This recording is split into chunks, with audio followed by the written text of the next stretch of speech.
Ghana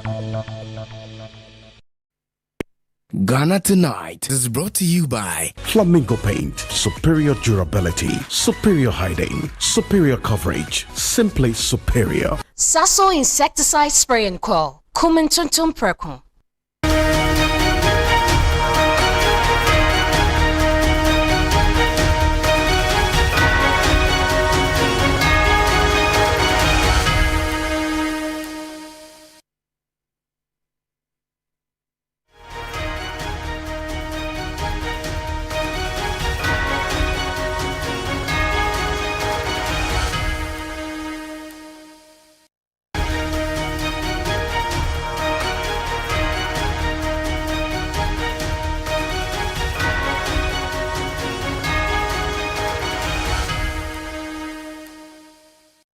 And good evening, welcome. This is Ghana Tonight. We're live from Sabata Desawe Kanda, also live on TV3 Ghana on Facebook and on DSTV channel 279. We're all across the world on 3news.com. I am Alfred Akonsi. Tonight, Civil and Local Government Staff Association of Ghana, CLOGSAG, declares nationwide strike effective March 9, but Labour Commission says the strike is illegal.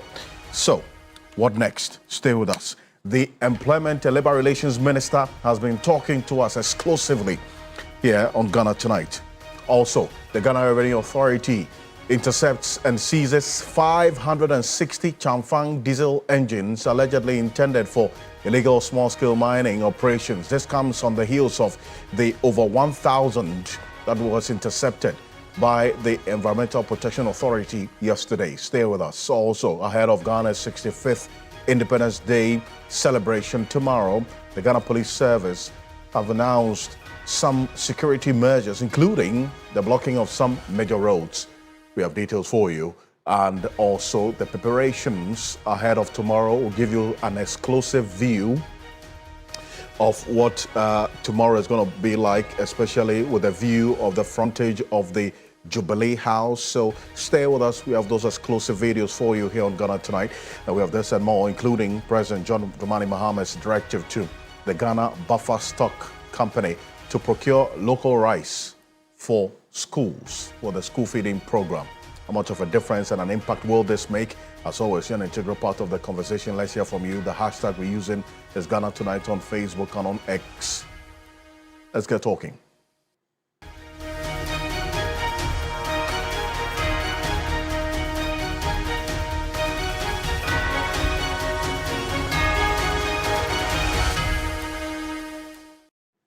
Let's settle for Ghana Briefs.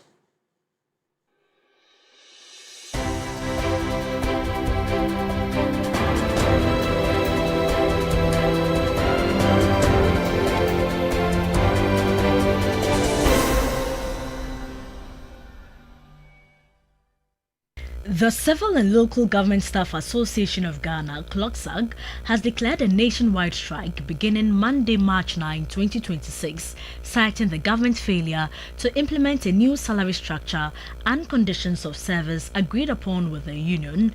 Executive Secretary of CLOGSAG, Isaac Bampuado, made the announcement earlier today. Declaration of nationwide strike. Stay at home until further notice. That's all. That's all. A notice to all members of the Civil and Local Government Staff Association Ghana CLOGSAG.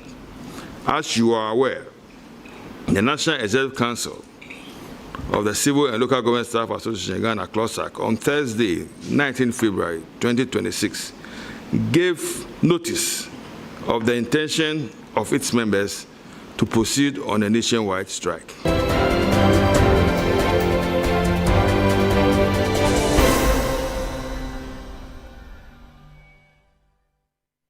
The Member of Parliament for Wa West constituency, Peter Tobu, has described the life imprisonment handed to convicted serial killer Sharif Abdullahi as a victory for justice. The MP stressed that the ruling would restore confidence and security in the Upper West and Savannah regions. It's a classical example of a successful prosecution, successful investigation. I am happy that at least this man who has tormented the Upper West region, tormented the Savannah region, to the point that the Upper West region was becoming a no-go area for even tourists. Today, the law has spoken very loudly, and you will find a very decent place in Zawon prison for many years to come if he's still alive. I will wish him well. Hopefully, maybe one day, he might be very useful in prisons to his colleagues.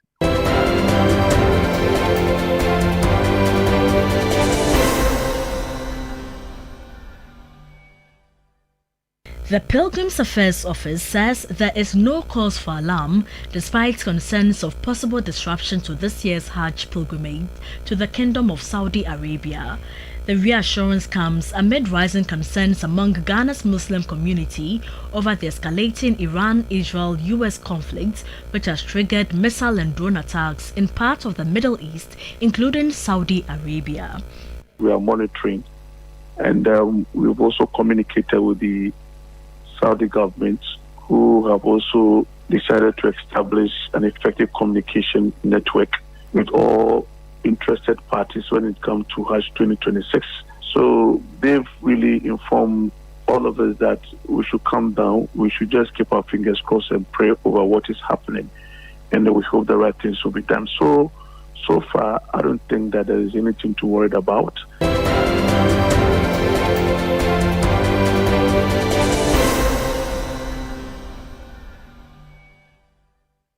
A former Deputy Defense Minister, Kofi Amankwa-Menu, says the recent pirate attack on fishers in the central region will have a negative effect on fishing communities, arguing that fisherfolk now fear going to the sea.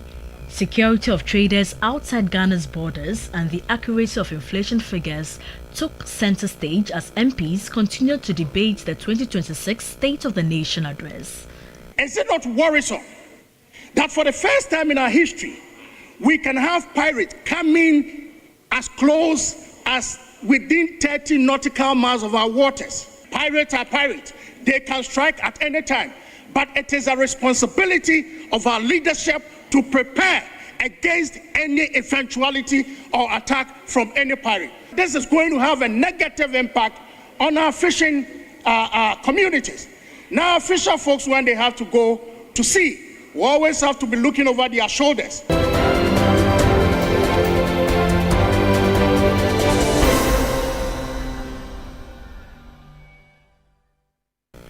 Education Minister Haruna Idrisu has explained that English remains Ghana's official language. This is in response to concerns about some Ghanaian languages having an edge over others in the use of local languages as a medium for teaching.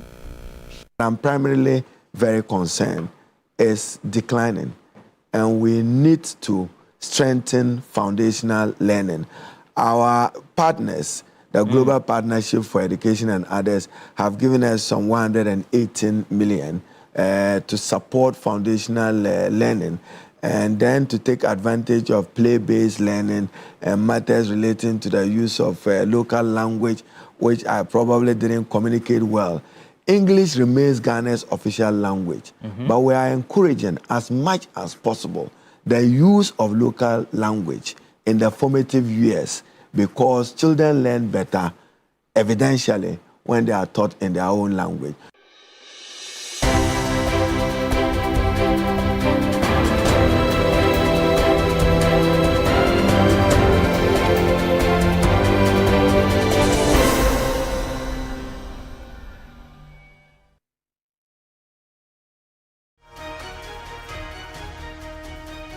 There's more news on 3news.com. Next time and visit 3news.com. This is Ghana Tonight. We're live on 3FM 92.7, also on TV3 Ghana on Facebook, and on DSTV channel 279. So it's probably brought to you by Flamingo Paint, Simply Superior, Sasso Insecticide Spray and Coil, Kum Tum Tum Preco.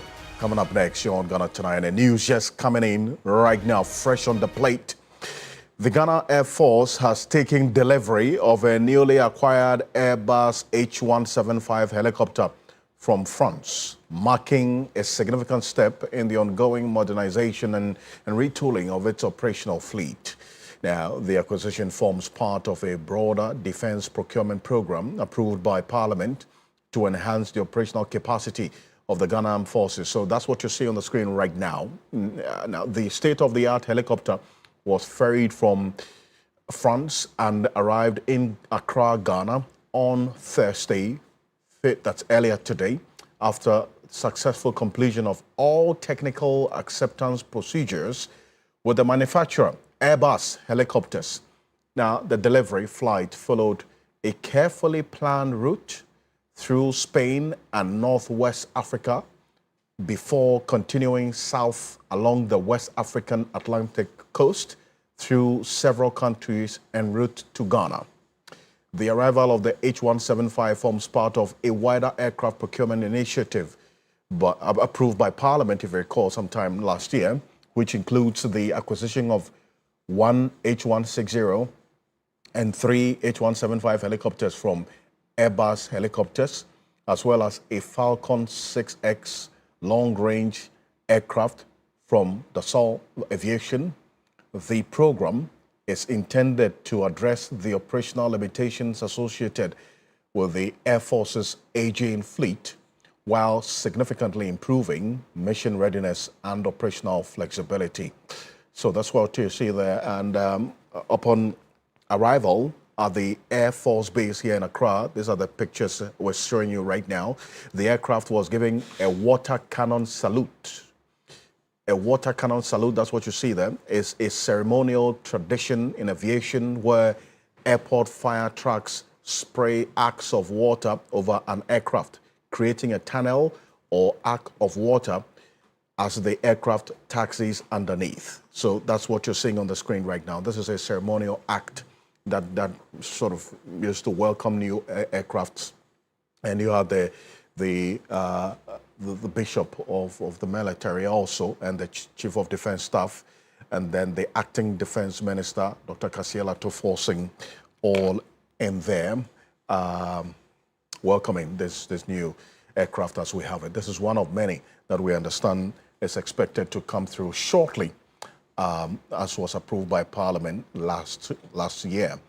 That's the latter part of the year. But this, per the arrangement of what we know, there's no middleman or intermediary in all of this. Is going to be a direct transaction between the government of Ghana and the manufacturer. So this is one that the finance minister or the acting defense minister, Dr. Kasiela Toforsing, gave us some detail in that interview sometime last year here on TV3. But that's the news coming through. You can find a lot more of this on 3news.com.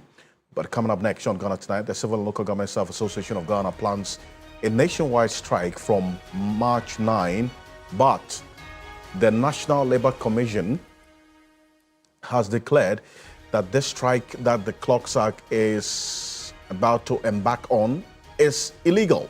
Now, let's get a bit more into exactly why the Civil and Local Government Staff Association of Ghana, CLOGSAG, has declared this nationwide strike beginning Monday, March 9, 2026. They've cited the government's failure to implement a new salary structure and conditions of service agreed upon with the union. The executive secretary of CLOGSAG, Isaac Bampuado, made the announcement earlier today.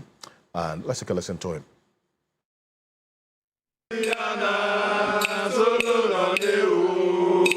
Declaration of nationwide strike. Stay at home until further notice. That's all. That's all. A notice to all members of the Civil and Local Government Staff Association Ghana CLOGSAG. As you are aware, the National Executive Council of the Civil and Local Government Staff Association Ghana CLOGSAG on Thursday, 19 February 2026, gave notice of the intention of its members to proceed on a nationwide strike. The issue remained unresolved, and as a result, all staff of the civil service and local government service are required to stay at home with effect from Monday, 9th March 2026 until further notice. In 2023, after we had our discussions with government, Ken Oforiatta gave this salary structure to our members at Ministry of Finance. So as we speak now, some members of the civil service are enjoying the salary structure at the Ministry of Finance. So what is it, apartheid system of salary administration or what?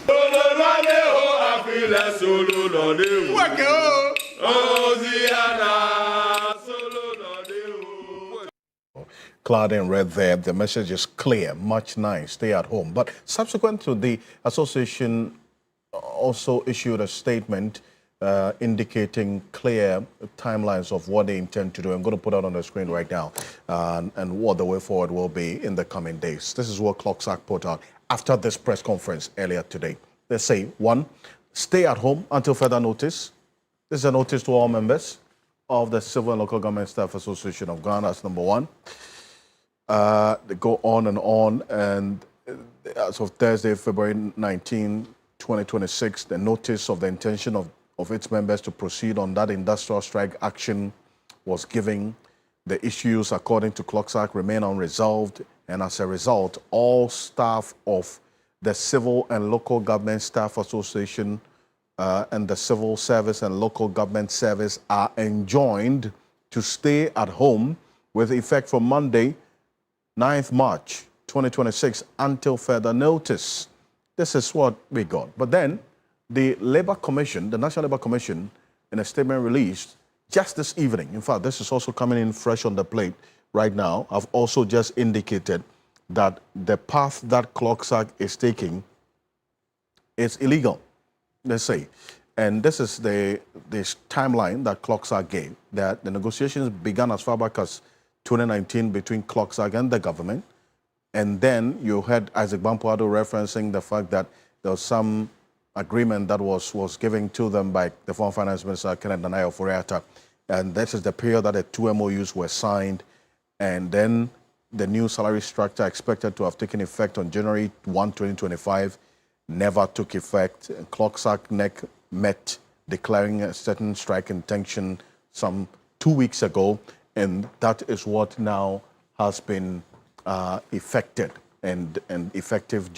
That's March 9, this coming Monday. Over 60,000 civil servants are expected to join the strike on Monday, and this is what has generated quite some reactions and concerns. Well, we'll tell you what the National Labour Commission has indicated in their press conference. That's in the press statement that they put out, essentially describing this as an illegal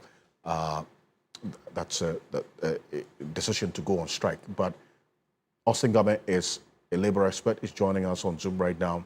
As I indicated to you, Dr. Rashid Pelpo, the Minister for Labour, Jobs and Employment, we spoke to him exclusively as well. My colleague Noble Crosby Annan just spoke to the Minister a few minutes ago. We're going to play back to you exactly what the Minister is saying. But Mr. Game, good evening. Thank you for joining us here on Ghana Tonight. Good evening. How are you? I'm well, thank you. Now, the CLOGSAG is clear in their words, and I just ran through the timelines, which has led to this decision that they say is the only option left for them, because this negotiation started as far back as February, that's 2019. Assurances were given, and in fact, an MOU signed in 2024, which was supposed to have taken effect in January 2025, but that never happened. Now, so what other alternatives were really available to them apart from the strike, from where you sit? Thank you, Nene. To be honest with you, I have followed them closely. I also negotiate for some working people in the public service, and so I have keen interest in what is taking place. The reality is that the salary structure that we have in the country from a long period to date is completely polarized and disjointed. It's not fit for purpose, to be very honest with you. And as you might have heard some time ago, the present president, since coming into office, had announced that he'll be setting up an independent emolument commission to help resolve this debacle on our hands. Indeed, if I were to be the president, I will not use the kind of structure we have now because it's very confusing. And so I appreciate the tolerance and concerns that the CLOGSAG people have raised, but I think they've gone a little overboard because since 2019, it's not been very easy. That is the reason why the then government, as an employer, was unable to implement it fully in the form in which they themselves a while ago described, that some people are enjoying, some people are not enjoying. I think that they should be patient enough. And as was said also, I don't know the content of the release of the National Labour Commission.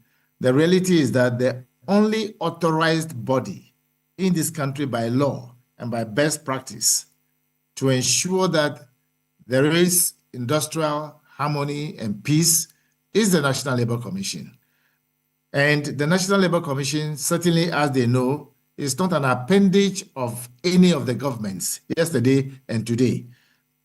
Therefore, it will be quite unfortunate that they will proceed to be on strike without deferring to the National Labour Commission to assist in bringing the parties to table for a conversation on the issue to have it resolved properly, with timelines and everything, so that they also get satisfied that there are specific timelines to be followed.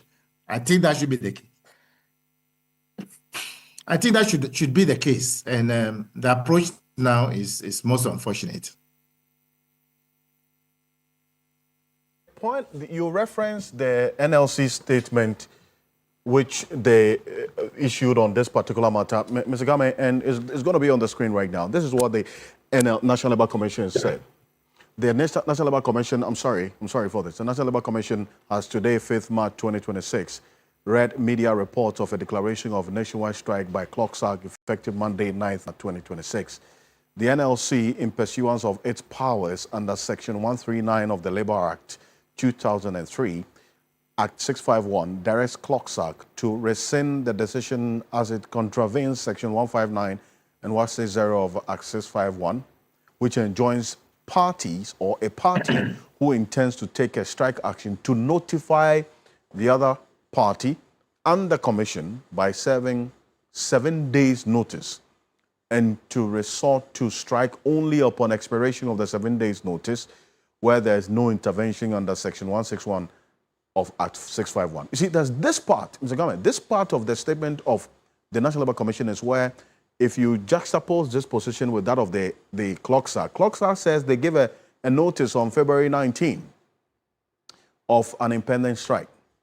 That's clearly more than 7 days of the notice, which the law stipulates. And according to CLOGSAG, there was no intervention, and so they had to resort to the strike.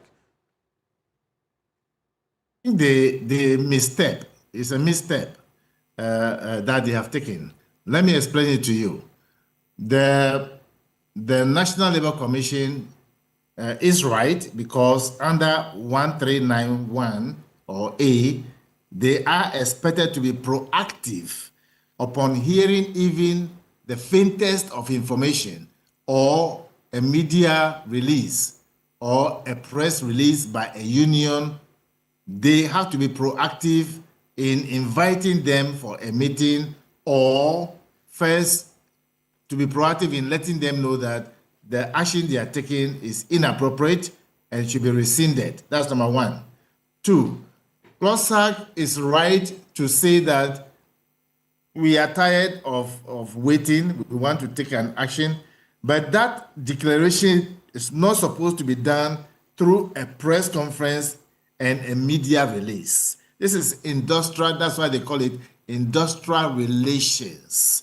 And in industrial relations, no one party takes a unilateral action. You have to do it in concert with the law.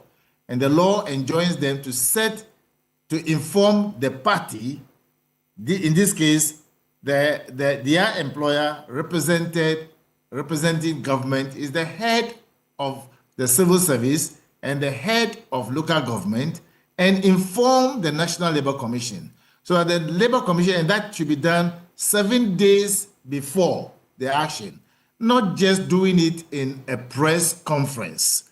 So I think that we need to have the distinction clear.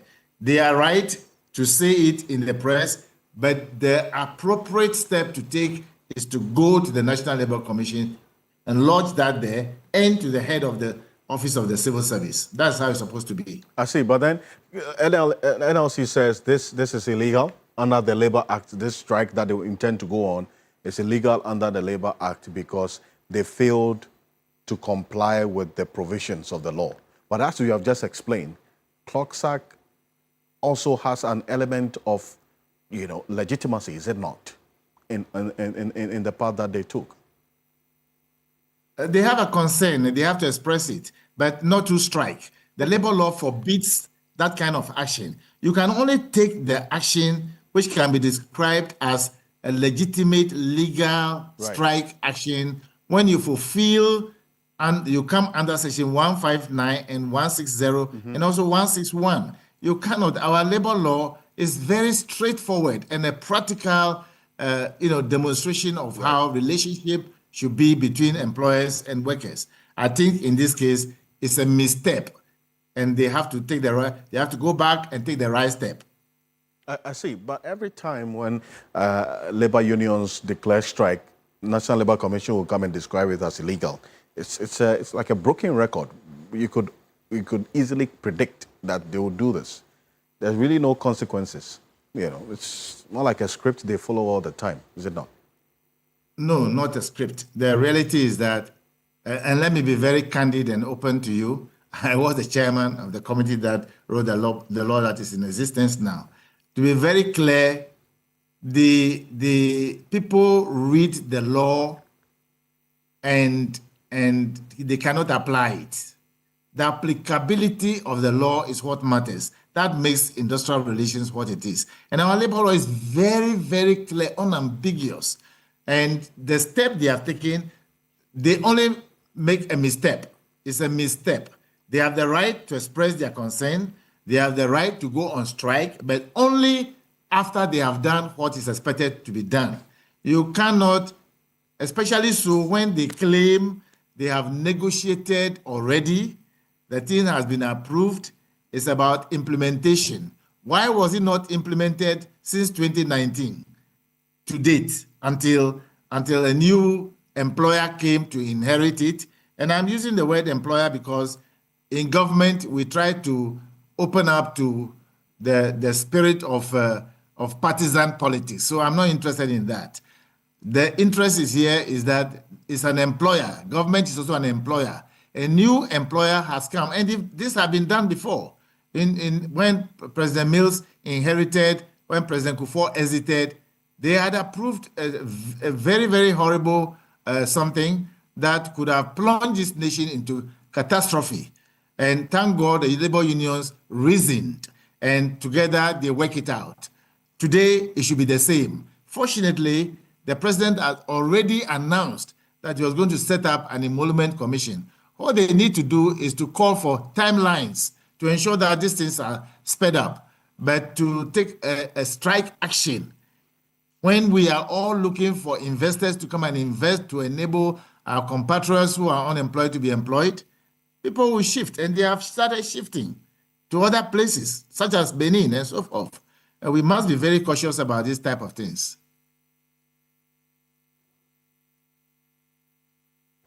So, Game, appreciate you on this. Thank you so much for joining us here on Ghana Tonight. Thank you very much. Game is a labor expert joining us here. But this is what the National Labour Commission is saying, that these disputing parties are hereby summoned to appear before the Commission on Wednesday, 11 March 2026 at 2 p.m. And so that's what we're going to look forward to, that 2 p.m. meeting, all things being equal, and whether or not the CLOGSAG would heed to the directive by the National Labour Commission for them not to go on the strike on Monday, because this meeting is on Wednesday, 2 days after the said effective date for the strike. Let's take a listen to the Minister for Employment and Jobs on this matter. Take a look. To CLOGSAG, let me thank you for the last meeting we held with your leadership. Let me also thank you for your determination to help us develop this country. Every single effort anybody makes in the name of your welfare and our collective welfare is in the interest of the collective national interest. So I know that you want to work, and I know that you have challenges because you have demands that are not yet met. But let me tell you, going on strike is not the final solution to it. Let's keep talking. So far, when you announce your strike, we have met as a leadership only once. I think that we should continue to discuss and continue to work together. And let's get to a point when you will say that, look, you will go on strike. I don't think we've gotten to that point yet. But I do respect your decision. When you announced your strike, I called the Labour Commission to find out what you have brought to them, and what their responses were. They had no responses because they couldn't be informed before your latest strike. And I invited the fair wages. It was the same story. So everybody was like, we were taken by surprise. Let's open up and let's talk. I know the worker there is pushing his leader to do something to make sure we hear you. Without doing anything at all, we still hear you. And I can assure you we are working at your program. So please, get a meeting, return to your work, and let's talk. Something positive is coming. But once you are on strike, it spoils everything. And I don't want anything to spoil. I want us to talk. I want us to keep talking. And then we produce results for you. So I wish you the best and pray that before the 9th, you announce that you are no longer going to go on strike. Well, so that's the Minister, Charge of Employment, Labour and Jobs there, giving us some details of what the next few days ahead of us will be. But we'll keep the steam on this particular decision by CLOGSAG to go on strike effective Monday, March 9. With all these interventions that have taken place. This is Ghana Tonight. Coming up next, the Ghana Revenue Authority, that's the Customs Division, has seized yet another 560 suspected galamsey engines at Tema Port. Yeah, that's the latest coming through right now. And this is one that, in fact, generated quite some conversation. And we'll tell you why. The context of this latest development is a very troubling one. Officers of the Preventive Unit of the Ghana Revenue Authority Customs Division have intercepted and seized 560 units of Changfang diesel engines at the Golden Jubilee Terminal at Tema Port. Now, those are the pictures. Authorities suspect the seized items were intended for illegal small-scale mining operations, as we have it in there. Now, the seizure was made during a routine cargo inspection after the vigilant customs officers flagged the consignment for further examination. So that's the latest that we have in there. According to officials, the engines, powerful industrial diesel units commonly used to power water pumps and dredging equipment in illegal mining sites, were concealed within a container shipment believed to be destined for unlawful mining activities zone across parts of the country. The Commissioner General of the Ghana Revenue Authority, Anthony Kwesi Sapong, indicated that a full investigation has been launched to identify the importer, that's number one, the clearing agent, number two, and the intended destination of the engines. So this is the three-pronged approach to the investigation on this matter. Authorities say the interception forms part of ongoing efforts to clamp down on supply chains that support illegal mining, which continues to pose a major threat to Ghana's rivers, forests, and ecological stability. And that's the latest as we have it right now from the Ghana Revenue Authority, the Customs Division of the Ghana Revenue Authority as we have it right now. So this is the latest. And Dara Bosu is the Deputy Director, National Director of Arocha Ghana, one of the foremost CSOs in the environment space, joining us in the studio right now. Dara, good evening. Good evening, Alfred. You know what's troubling? This latest interception comes on the heels of yesterday, the EPA also, together with the port authorities, intercepted over 1,000 of these chamfans, and then now we're having 560. What does this tell you?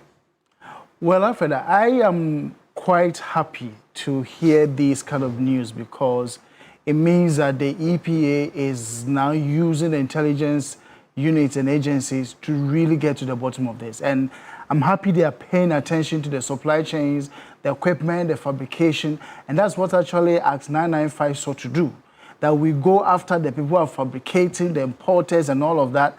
And I mean, this news is telling you that this has been happening for a long time and nobody was watching. So now that the EPA is very vigilant, that's how come we are seeing this. And it's very important because remember last year, the EPA actually said that chamfans are actually declared illegal equipment to be used in any way and all of that. So it's really, really important that this development is coming up and the EPA is very actively on the ground deploying the intelligence services to make sure that we are able to intercept these equipment. I think it's a very good development, and we need to see more of this, not only at the ports, but even when they go on the ground.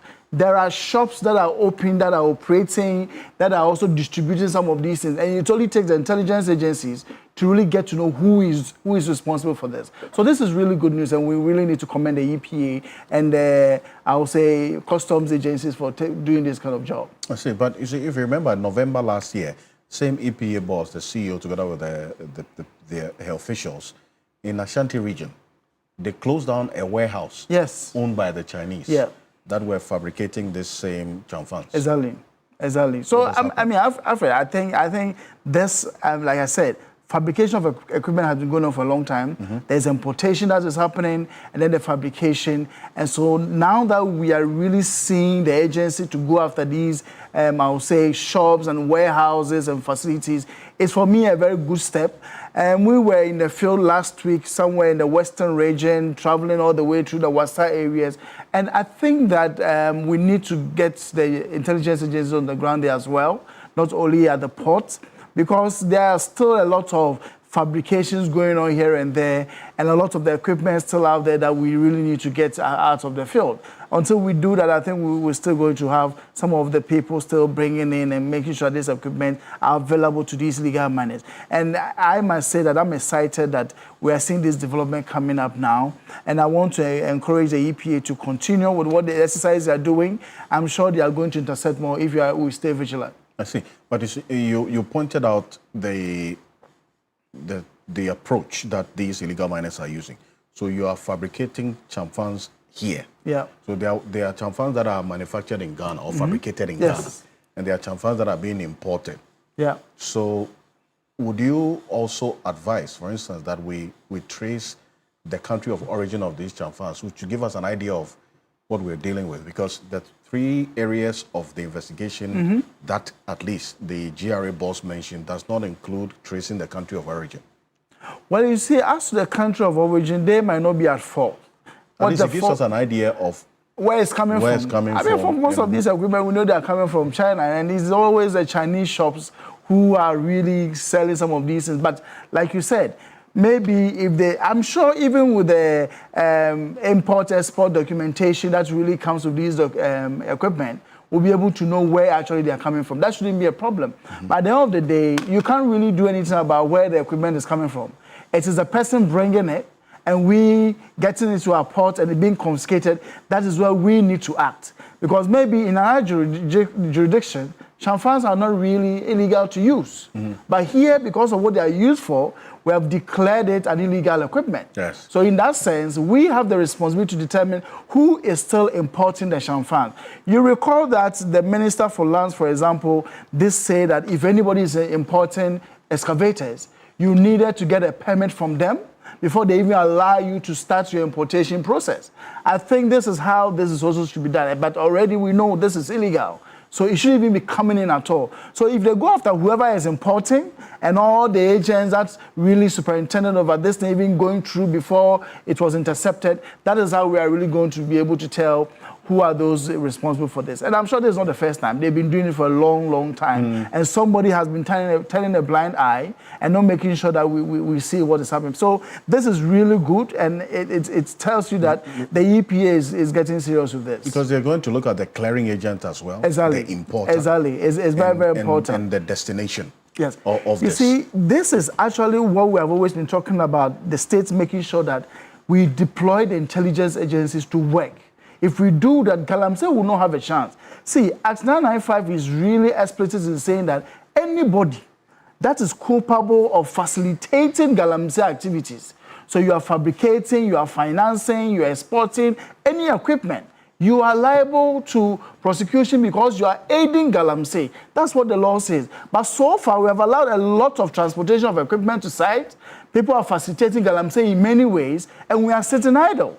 So this, for me, is a very crucial step we implementing the actions or the provisions of Act 995. And this is, for me, the way to go. What's the picture on the ground like now? I know you spend quite some time in the forest. That's part of your daily routine, right? Yeah. Checking the state of affairs of Galamsey on the ground, especially in our forest reserves. What's happening? Alfred, you know, just this week, you've heard also statement from for example, the Chief Executive of the Forestry Commission talk about the fact that now about 9,000 hectares of forest areas have been impacted by Galamsey. Last year, we were talking about 45 forest reserves being impacted by Galamsey.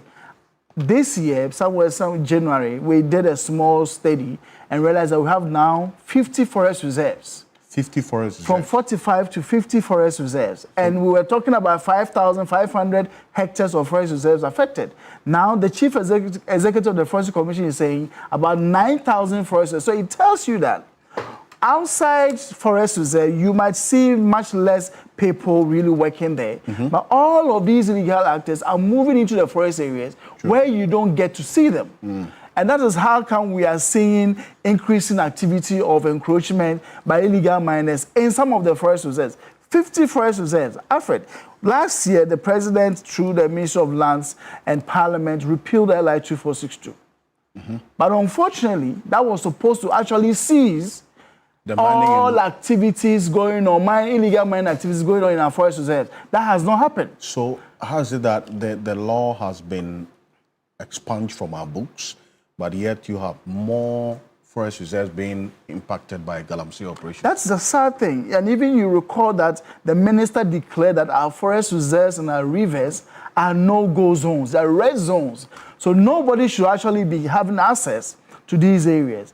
And NIMOS was supposed to deploy to make sure that they have presence, permanent presence, at least for a minimum of 3 months to make sure that nobody really encroaches on this. But that has not happened. So we really repealed the law, but have not really gone to the ground to ensure that we enforce the implication of this law.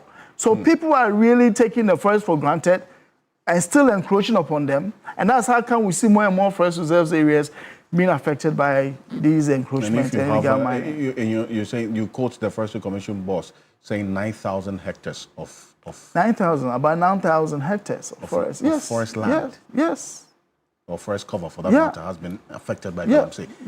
That's about almost 15 to 20,000 football fields. Exactly. So if you have just picture it. Exactly. 15 to 20,000 football fields, depending on the size of the football field that we're talking about.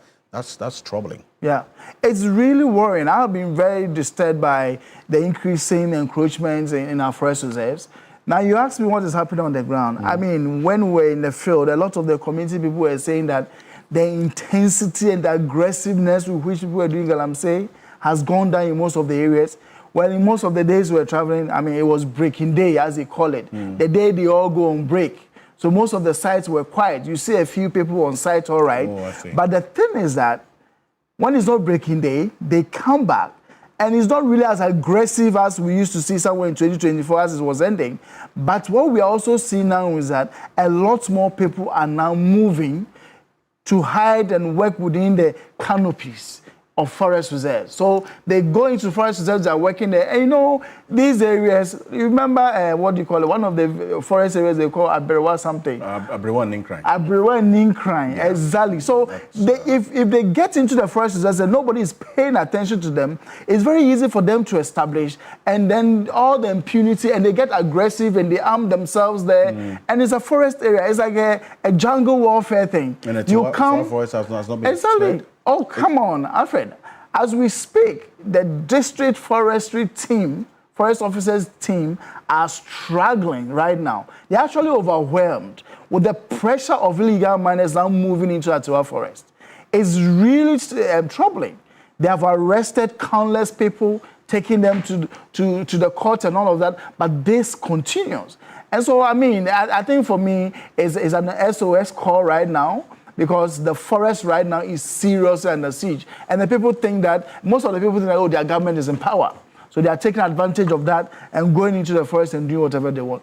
You see, the Forestry Commission could have done something, but you know that when it comes to resources, the law enforcement capacity at that level, they are not that, FSD doesn't have that paramilitary, so they have to rely on the rapid response team, which also require resources. I was expecting that for this kind of matter, they would have been receiving support significantly from NIMOS. But it's also very limiting, you know, very, very limiting. Daryl, thank you so much for this. It's a pleasure. It's a pleasure. We'll keep this team on to get more details on this. Daryl Bosu is Deputy Director, National Director of Arocha Ghana. This is Ghana Tonight. We're back shortly after this quick break. Stay with us.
2025, another 200 million Ghana cedis was promised by Minister of Finance to be released to National Food Buffer Stock to do same, to buy produce from the local farmers, especially the rice and the maize.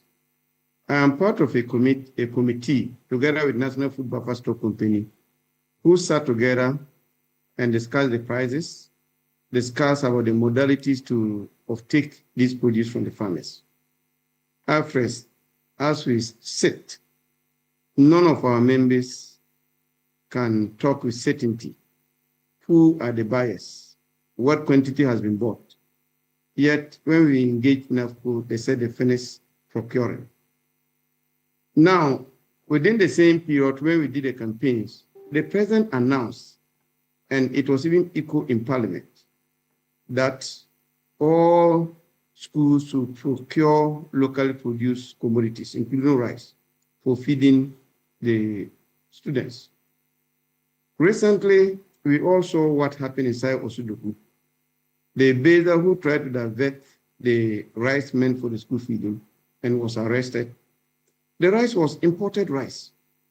So that tells you that all these directives that the president is giving, his officers are not taking him seriously, because we have enough evidence to suggest that some of the contracts that were given to people to buy for NAFCO and to buy for the school feeding program are imported commodities.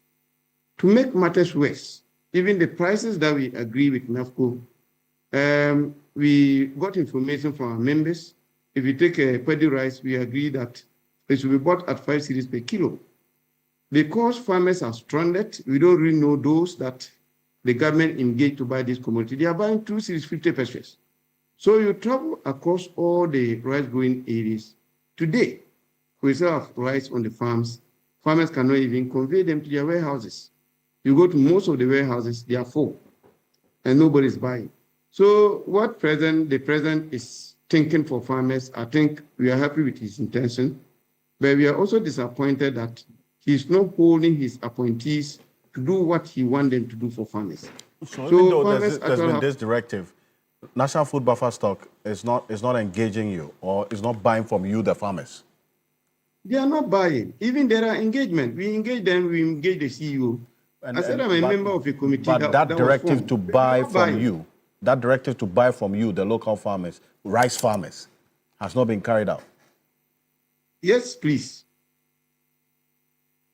And there are several engagements, because to the point that we even call that if you say you have engaged contractors, can you show us where those contractors are, where they are buying, so that we can engage them to buy our produce? Some of us applied, some of our members applied. Majority of them are rice processors, others are producers, others are millers, others are aggregators. But before we realized, they said National Buffer Stock has engaged contractors. And as we speak, our group cannot even point one contractor that we are aware of. We are only hearing that some government officials were giving contracts to supply some of the rice, and where they are getting the rice to buy to supply to the school feeding, we cannot tell. The only thing we can tell with certainty that the rice that we use to feed our school feeding are not local produced rice. If you have the ears of the president, what exactly will be the message to him now? Yeah, so we want to tell the president that we are by him. We are willing to produce enough for this country. And we believe in the intentions that he has for farmers.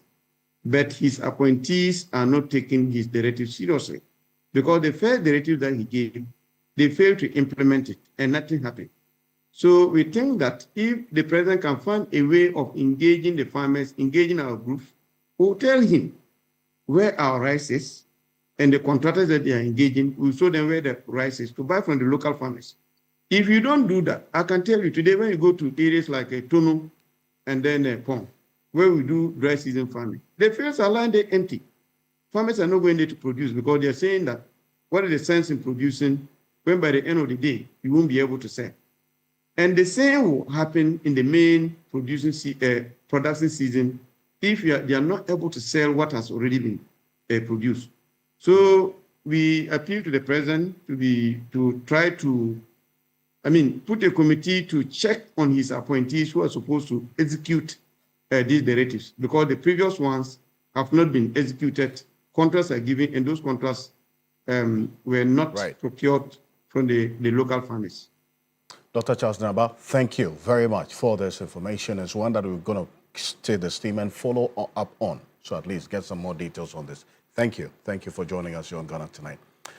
He's a former president of Peasant Farm Association of Ghana. Before we go, as we do know, the Ghana Police Service announced road closures in Accra ahead of the 69th Independence Day celebrations tomorrow.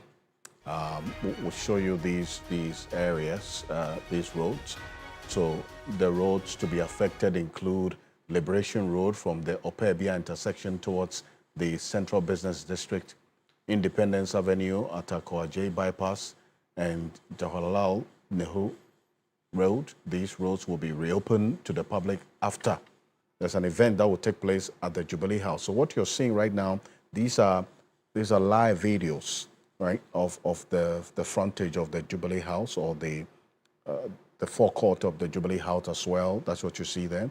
And then also just outside of the forecourts of the Jubilee House, there's also a screen that has been mounted outside of the forecourts, of just next by the roadside, next to the Liberation Square. And that's what you see there as well. So there's going to be an outer screen. And then also what is going to be happening in at the forecourt. There's a heavy police presence even this evening ahead of tomorrow. And the barricades, as you see, that has been carefully and clearly arranged.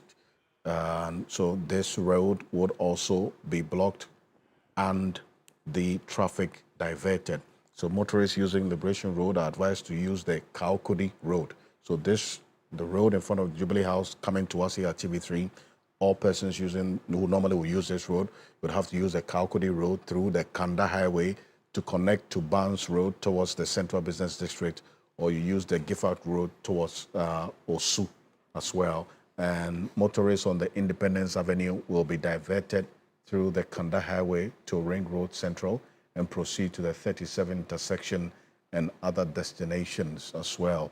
So keep this in mind. The road in front of the Jubilee House will be closed to traffic during the period of this event. So if you're coming from Medina, Legon, and Adental, the other places, you have to use the Kaukudi Kanda Road to the Central Business District. But you can find these road diversions on 3news.com. So make some time and visit 3news.com. On behalf of the rest of the team, we do appreciate your company.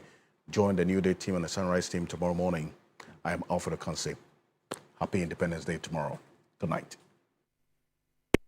Ghana Tonight is brought to you by Flamingo Paint. Superior durability, superior hiding, superior coverage.